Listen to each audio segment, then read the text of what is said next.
ఉదాహరణకి నేను ఇవన్నీ చెప్తున్నా అండి. కాబట్టి ఆయన ఏదో మాట్లాడాడు, తన అభిప్రాయం చెప్పుకున్నాడు శివాజీ. అక్కడ ఆడపిల్లల్ని ఆయన వాళ్ళనే బాధ్యులు చేశాడు. అంటే మన సమాజంలో ఒక భావదారు ఉంది, అంటే ఒక ఆలోచన విధానం ఉంది, ఒక ఐడియాలజీ ఉంది. ఏంటంటే అత్యాచారం జరిగితే, ఇప్పుడు నిర్భయ హంతకులు అత్యాచారం జరిగితే 9 గంటలకి అమ్మ బస్ స్టాప్ లో నిలబడింది, అందుకని మేము రేప్ చేసి చంపేశాం అని ఇద్దరు, ముఖేష్ సింగ్ ఇంకొక రాకేష్ శర్మ అనే ఇద్దరు సుప్రీంకోర్టు అడ్వకేట్ల మధ్య నిలబడి ఆ హంతకులు వెనక సుప్రీంకోర్టు బ్యాక్ డ్రాప్ కనపడుతుండగా మాట్లాడారు. 9 గంటలకి నిలబడింది కాబట్టి మేము ఆడది 9ంటికి నిలబడితే రేప్ చేసి చంపేశామని చెప్పగలిగేటువంటి దేశంలో సిగ్గుపడ్డం ఎవరికన్నా చేతనైందా ఇప్పటి వరకు? ఇద్దరు అడ్వకేట్లు నల్ల కోట్లు వేసుకుని సుప్రీంకోర్టు బ్యాక్గ్రౌండ్ గా ఆ హంతకులు ఆ మాట చెప్తే దాన్ని డిఫెండ్ చేసి ఆ శర్మ అనే అతను ఏమంటాడంటే, అవును నా కూతురు కనుక 9ంటికి ఇప్పుడు ఆ నిర్భయ లైఫ్ ఆఫ్ పై అనే ఒక సినిమా చూసాడు, చాలా గొప్ప సినిమా. చూసి 9ంటికి బస్ స్టాప్ లో నిలబడింది. ఆ అమ్మాయి ఫ్రెండ్ కూడా ఉన్నాడు, బాయ్ ఫ్రెండ్ తో నిలబడింది కాబట్టి చంపేస్తామన్నారు వీళ్ళు రేపులు చేసి. ఎంత అన్యాయం అండి.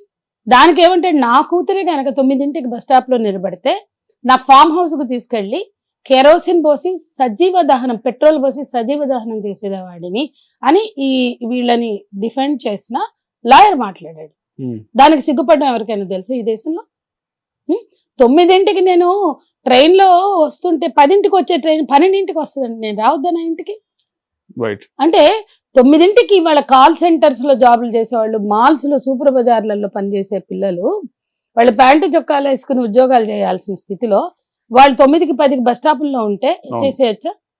వీళ్ళు సాంప్రదాయ దుస్తులు వేసుకోలేదు, వీళ్ళు 9ంటికి బయట నిలబడ్డారు కాబట్టి ఏమైనా చేయొచ్చా? ఇదే మాట్లాడుతున్నారు. ఏ టైంలో నిలబడ్డది, ఎక్కడ నిలబడ్డది, ఎందుకు నిలబడ్డది, ఇవన్నీ ఎందుకు మాట్లాడుతున్నారు అంటే బాధితుల్ని బాధ్యుల్ని చేస్తున్నారు. అంటే ఇప్పటి వరకు జరిగిన రేపుల మీద చర్చలు ఏంటో తెలుసా అండి? బట్టలు.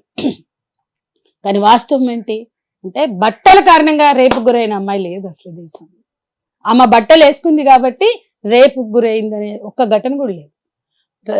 రేప్ విక్టిమ్స్ బట్టల్ని ఒక ఆమె బెంగళూరులో డిస్ప్లే చేసింది. అందులో ఒక అమ్మాయి ప్యాంట్ చొక్కా వేసుకుంది, కానీ మిగతా అందరు సాంప్రదాయ దుస్తులు వేసుకుంది.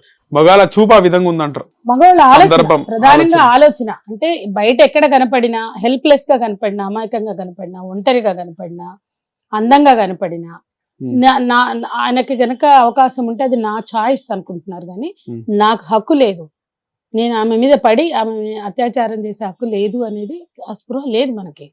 ఆ స్పృహను ఇవ్వడంలో మనం ఫెయిల్ అయ్యాం. దానికి ఒకటే కౌంటర్, ఇన్ని మాట్లాడుతున్నారు కదా, అదే శివాజీ చెప్పచ్చు, అమ్మాయిలు ఎక్కడన్నా ఉండని, ఎట్లన్నా ఉండని, అందంగా ఉండని లేకపోని, ఏ బట్టలన్నా వేసుకొని, ఒంటరిగా ఉండని, నిస్సహాయంగా ఉండని, హెల్ప్లెస్ గా ఉండని, ఆమె ఒంటి మీద చెయ్యి వేయొద్దు అని చెప్తే ఎంత బాగుంటుంది. మగవాళ్ళు ఆమె అంగీకారం లేకుండా ఒంటి మీద చెయ్యొద్దు అంటున్నారు. మ్యూచువల్ కన్సెంట్ తోటి ఏదైనా జరిగినది వేరు విషయం అండి, మ్యూచువల్ కన్సెంట్ అంతే. కాబట్టి కన్సెంట్ చిన్న పదం అండి, ఉరి శిక్షలు కూడా వద్దు. దిశ ఎన్కౌంటర్ లో చంపితే వాళ్ళ కోసం మేమే కదా ఫైట్ చేస్తున్నాము. కాబట్టి నేనేమంటున్నా అంటే don't touch her without consent. అది ఎంత అద్భుతంగా ఉంటుంది ఈ దేశం. అదే ప్రపంచ దేశాల్లో ఏ బట్టలు వేసుకున్నా వాళ్ళకి రక్షణ కల్పించే కాన్సెప్ట్. ఇప్పుడు నేను చెప్పా కదా, ఈ బట్టలు మీరు ఏ దేశం కన్నా వెళ్ళండి, ఈ బట్టలు వేసుకుని తిరిగే వాళ్ళు కనపడతారు, ఎక్కువ కనిపిస్తారు. ట్రైన్లలో, బస్సుల్లో మన దగ్గర కనిపారు. నేను చాలాసార్లు మెట్రో ట్రైన్లలో వెళ్ళినప్పుడు ఈ బట్టలతో కనపడరు, కానీ నేను న్యూయార్క్ టు న్యూ జెర్సీ నేను మెట్రోలో వచ్చినప్పుడు ఈ బట్టలతో చాలా మందిని చూసాను. ప్యారిస్ లో చూసాను. అంటే నిజంగా అది వాళ్ళకి అలవాటు అయిపోయినాయి. కానీ అక్కడ ఉన్న కాన్సెప్ట్ ఏంటంటే ఏ బట్టలన్నీ వేసుకో, don't touch her without consent. Teasing చేయలేవు, ర్యాగింగ్ చేయలేవు, ఏమీ చేయలేవు. అది గొప్ప కల్చర్ అవుతుంది తప్ప మనదే గొప్పది అనుకుని మేము స్త్రీలని పూజిస్తున్నాం, మేము స్త్రీలని చాలా గౌరవంగా చూస్తున్నాం అని చెప్పుకుంటూ ఆమె బయట జారింది కాబట్టి నేను పడ్డా, ఆమె తక్కువ బట్టలు వేసుకుంది కాబట్టి నేను పడ్డా, ఇవన్నీ ఏందండి? ఆమె రాత్రిపూట కనపడింది కాబట్టి నేను పడ్డా, ఆమె ఒంటరిగా ఉంది కాబట్టి నేను పడ్డా, ఏందండి? ఎక్కడన్నా ఉండని, ఎట్లన్నా ఉండని, ఆమె అంగీకారం లేకుండా ఆమె ఒంటి మీద చెయ్యేసారా, అక్కే లేదురా, అది నీ ఛాయిస్ కాదురా బాబు అని చెప్తే it is not at all your choice అని ఏ హీరో ఎందుకు చెప్పడండి? ఈ ఘటన తర్వాత ఒక మంచు మనోజ్ మాట్లాడి, ప్రకాష్ రాజు మాట్లాడారు, అంటే మనము ఆ సెన్సిబిలిటీని పెంచుకోవాలి. ఇంకా ఎప్పటికి వస్తుందండి మనకి? కాబట్టి ఇంకా ఆడవాళ్ళకి చెప్పడం శివాజీ తప్పైతే ముఖ్యంగా ఎంఎస్ సంధ్యారెడ్డి కూడా అంటుంది అసలు అనసూయ వల్ల చిన్మయ్ వల్ల ఏం ఉపయోగం దేశానికి అంటున్నాను. ఈ పాలకుల వల్ల ఏం ఉపయోగం అండి, అంత లూట. నేను దాదాపు 3 లక్షల మహిళలకు చేయూతనిచ్చాను మదర్ ఫౌండేషన్ ఇవన్నీ బుల్షిట్ అండి. ఈ పాలకుల వల్ల ఏం ఉపయోగం అండి, ఈ పార్టీల వల్ల ఏం ఉపయోగం అండి? ఎవడొచ్చినా లూట్ చేయడమేగా.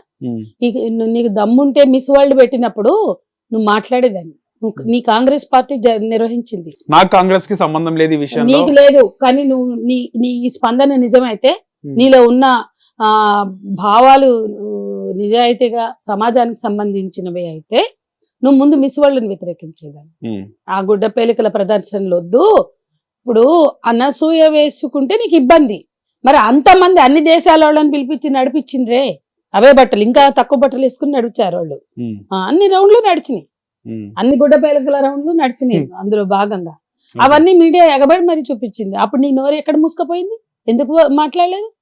కాబట్టి నేనేమంటున్నా అంటే గౌరవంగా ఉండడం, గౌరవంగా డ్రెస్ కల్చర్ ఉండడం, ఇవన్నీ కూడా ఆబ్జెక్టివ్ గా మాట్లాడాలి, సబ్జెక్టివ్ గా మాట్లాడకూడదు. అంటే వ్యక్తుల్ని తీసుకొచ్చి నువ్వు వేసుకున్నావు అంటే చిన్మయి డిబేట్ కి రెడీగా ఉన్నా కావాలని ఇక్కడికి రమ్మంటే అక్కడికి వస్తా డైరెక్ట్ డిబేట్ కి.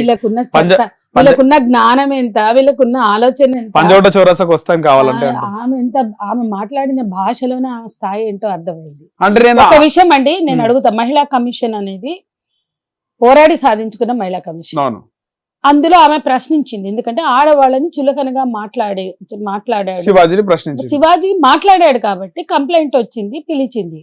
ఆమె అసలు అంతగానో మహిళా కమిషన్ చైర్పర్సన్ నేరేళ్ల శారద మీద దాడి చేయాల్సిన అవసరం ఏంటి? ఆమె నిజంగానే మంచి ఇంట్రెస్ట్ తో ఉంది అనుకో, జనరల్ గా మాట్లాడచ్చు. మాలాగా అబ్సీనిటీ వలన నష్టం ఉంది, యూత్ కి అశ్లీలత వలన నష్టం ఉంది. మేము మా చిన్నప్పటి నుంచి సినిమా పోస్టర్లకి రంగులేసిన వాళ్ళం, ఈ సినిమా వాళ్ళు పిచ్చి పిచ్చి డాన్సులు వేస్తే వ్యతిరేకించిన వాళ్ళం, ఈ పోస్టర్లు పెడితే వాటి వలన యాక్సిడెంట్లు కూడా అయితే అట్లా పెట్టొద్దు అని చెప్పి మాట్లాడిన వాళ్ళం. అప్పుడు ఎవ్వరూ రాలే, వీళ్ళు ఎవరు ఎప్పుడు రాలేదు.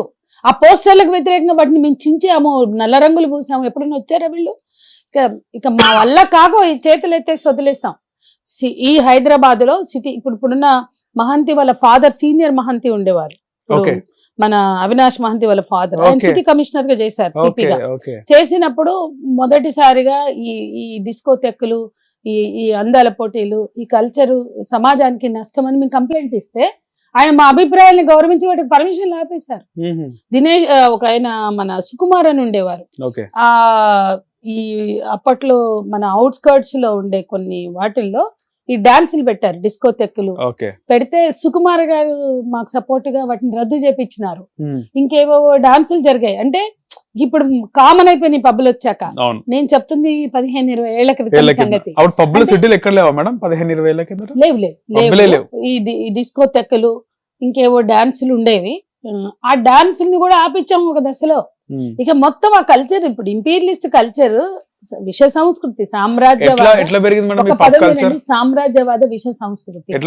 ఎందుకండి 91లో పివి నరసింహారావు చేసుకున్న ఆర్థిక విధానాల్లో భాగంగా ఇవాళ బీజేపీ వాటిని పెంచి పోషిస్తుంది. చెప్పాక బీజేపీ ఆనాడు కాంగ్రెస్, ఇప్పుడు బీజేపీ ప్రపంచీకరణకి జీ హుజూర్ జో హుకుం అంతే. ఆ ఆర్థిక విధానాలను అనుసరిస్తున్నారు. నేను సింపుల్ చెప్తున్నా, మీకు మైండ్ ఉంటే ఆలోచించండి, లాజిక్ తో ఆలోచించండి. ఏంటి అంటే బీజేపీ పాలిత రాష్ట్రాల్లో పబ్బులు బంద్ కాలే, ఎక్కడ కాలే, హిందూజం అని కొట్లాడతారు. అది సంస్కృతి కాదని మాట్లాడరు. నేను రిపీట్ చేస్తున్నాను మీకు అదే. ఈ సంస్కృతిని ఆపొచ్చు, ఒక కలంపోటుతో ఆపొచ్చు. ఒక్క కలంపోటుతో మన దేశంలోకి వచ్చే లక్షల పోర్న్ సైట్స్ ఆపొచ్చు. మలేషియాలో మహతూర్ మహమ్మద్ ప్రభుత్వం ఆపలేదా? ఈ పోర్న్ సైట్స్ వల్ల యూత్ కి నష్టం, సమాజానికి నష్టం అని ఆపలేదా? చైనా ఫేస్బుక్ ని, ఇన్స్టాగ్రామ్ ని, వాట్సాప్ ని కంట్రోల్ చేయలేదా? వద్దు, ఈ చెత్త కంటెంట్ మాకు వద్దు, మా దేశ యువత ఉత్పాదక శక్తిని దెబ్బతీస్తుంది, బుర్రలని మత్తులోకి. అదే నేను చెప్తున్నా, ఏదో ఒక ఆడాళ్ళని తెచ్చి మాట్లాడడం కాదురా అయ్యా. నేను మాట్లాడేది ఏంటంటే ఈ చెత్త సంస్కృతి, ఈ మత్తు సంస్కృతి, బుర్రల నిండా నింపే పోర్న్ కల్చరు, చెత్త సంస్కృతి వలన దేశానికి నష్టం, సమాజానికి నష్టం. ఈ చెత్త సంస్కృతి వలన యువత మైండ్స్ అంతా కూడా నాశనం అయిపోయి ఈ మత్తుకి, డ్రగ్స్ మత్తుకి, మద్యం మత్తుకి, ఈ చెత్తకి, పోర్ను చెత్తకి ఈ యువత అట్రాక్ట్ అవుతున్న దానికి కల్చర్ కారణం అండి. కల్చర్ మీద మీరు మాట్లాడండి. అందులో భాగంగా ఎవరో పీనట్స్ గా ఉండే ఆడవాళ్ళని కాదు మీరు మాట్లాడాల్సింది, ఈ కల్చర్ గురించి మాట్లాడాలి. నా వీడియో మొత్తం చూడండి, నేను అక్కడక్కడ బూతులు వాడినాను, హార్ష్గా మాట్లాడినాను కొంతమంది మీద, మురళీకృష్ణ అనే మీద మాట్లాడినాను సంధ్య రెడ్డి అంటుంది. నా వీడియో మొత్తం చూస్తే నా అర్థం అనేది మీకు అర్థం అవుతుంది. నాకు సంధ్యారెడ్డి అనసూయ శివాజీ కాదండి, అటాక్ చేయవలసింది సంస్కృతిని. పాలకులు మీ చేతుల్లో ఉన్నప్పుడు మీరు మెమరాండాలు ఇవ్వండి, మీరు ఇవ్వండి. అనసూయని పర్సనల్ గా టార్గెట్ చేసినంటారా సంధ్యారెడ్డి? అనసూయ మాట్లాడింది కాబట్టి వీళ్ళు టార్గెట్ చేసినారు అనేది చెప్తున్నారు కదా. మీరు మీ టీఆర్పీ కోసం మీరు వాళ్ళిద్దరు చుట్టే తిరుగుతారు, కానీ నాకు సంధ్య అనసూయ కాదు ఇక్కడ ఇష్యూ. నిజంగా నీకు నిజాయితీ ఉంటే కాంగ్రెస్ ప్రభుత్వం కూడా మీదే కాబట్టి ఒక మెమరాండం ఇవ్వండి. ఈ బట్టలు చాలా మంది వేసుకునే చోట దాని వలన ఒక కల్చర్ స్ప్రెడ్ అవుతుంది కాబట్టి ఇవి ఎత్తేయమని చెప్పచ్చు. ఎట్ సోర్స్ వీటిని ఆపే ప్రయత్నం చేయండి. సినిమా వాళ్ళకి అప్పీల్ ఇవ్వాలి, నువ్వు ఈ బట్టలు వేయకండి అని. అది లేదు నీ దగ్గర. సినిమా వాళ్ళకి అప్పీల్ లేదు, అట్లా శివాజీ కావచ్చు, ఇటు ఈమె కావచ్చు, నిర్మాతలకి డైరెక్టర్లకి మీరు ఒక అప్పీల్ ఎందుకు ఇవ్వరు ఈ బట్టలు వేయకండి అని? అన్నిటికన్నా మించి నేను ఒకటి అడుగుతా, ఆడవాళ్ళని గౌరవంగా చూపించకుండా అంటే చీర లాంటి దుస్తుల్లోనే చూపించే అన్ని సినిమాలు బాయ్కట్ చేయమని ఎందుకు చెప్పరండి? అదే ప్రేక్షకులు, మనం యువతను కాపాడాలి కదా, ప్రేక్షకులను కాపాడాలి, యువతని కాపాడాలి కదా. స్త్రీలను గౌరవంగా చూపించండి బట్టలు వేస్తే, అంటే చీరో లంగావోణినో లేకపోతే సెల్వర్, ఈ బట్టలు కాకుండా ఏ బట్టలైనా పోనీ అశ్లీలతతో చూపించకుండా ఉంటే అవే చూడండి. అశ్లీలతతో చూపించినా లేదా అసభ్యమైన దుస్తులతో చూపించినా ఆ సినిమాని బాయ్కాట్ చేయండి అని నువ్వు ప్రజలకు ఎందుకు ఇవ్వవు అప్పులు? అంటే మళ్ళీ అక్కడ సినిమా వాళ్ళకి నష్టం జరగకూడదు, అంతే కదా. ఒక్క సినిమా, నేను ఈ బట్టలు వేసుకుని ఏ సినిమా మీద నువ్వు స్టాండ్ ప్రకటించావు?